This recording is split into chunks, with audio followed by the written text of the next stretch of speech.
بسم اللہ والصلاۃ والسلام علی رسول اللہ۔ مال غنیمت اور مال فے میں کیا فرق ہے؟ یہ دو لفظ عام طور پر استعمال ہوتے ہیں، تو ان میں فرق کیا ہے؟ دو مشہور فرق آپ کے سامنے رکھ رہا ہوں۔ پہلا فرق یہ ہے کہ جو مال اور سامان یہ میدان جنگ میں کفار سے مقابلہ کرتے ہوئے جو وصول ہو وہ مال غنیمت کہلاتا ہے، جنگ کرتے ہوئے۔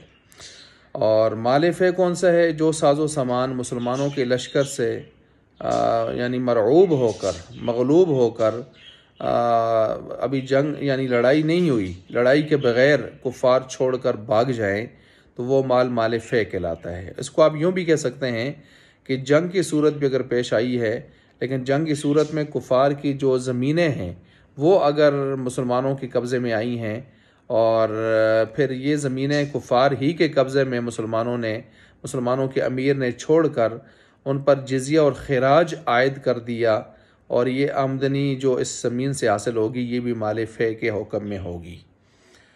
اب ایک فرق تو یہ آیا۔ دوسرا مشہور فرق اس کا یہ ہے کہ قرآن کریم کے حکم کے مطابق اگر ہم دیکھیں تو مال غنیمت میں 1/5 خمس وہ نکال لیا جاتا ہے، وہ الگ کر کے بیت المال میں سرکاری خزانے میں جمع کیا جاتا ہے، اور باقی 4 حصے مجاہدین میں، غازیان اسلام میں تقسیم کر دیے جاتے ہیں۔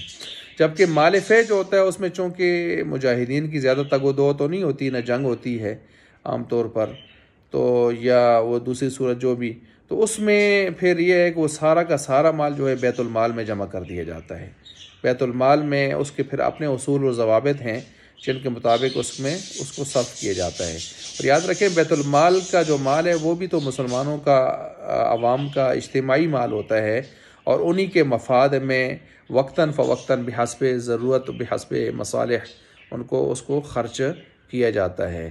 وہی تو بیت المال ہے کہ جس میں جو نہ کمانے والے بے روزگار لوگ ہیں، اپاہج اور معذور لوگ ہیں، ناتواں اور بے سہارا قسم کی عورتیں، بچے، تو ان کے لیے باقاعدہ وظائف ماہانہ بنیادوں پر ان کے دہلیزوں پر پہنچائے جاتے ہیں، اور ان کی ضروریات زندگی کا لحاظ اس میں سے رکھا جاتا ہے، اور دیگر چیزوں کا لحاظ عوام کے مفاد، اجتماعی مفاد کو سامنے رکھتے ہوئے۔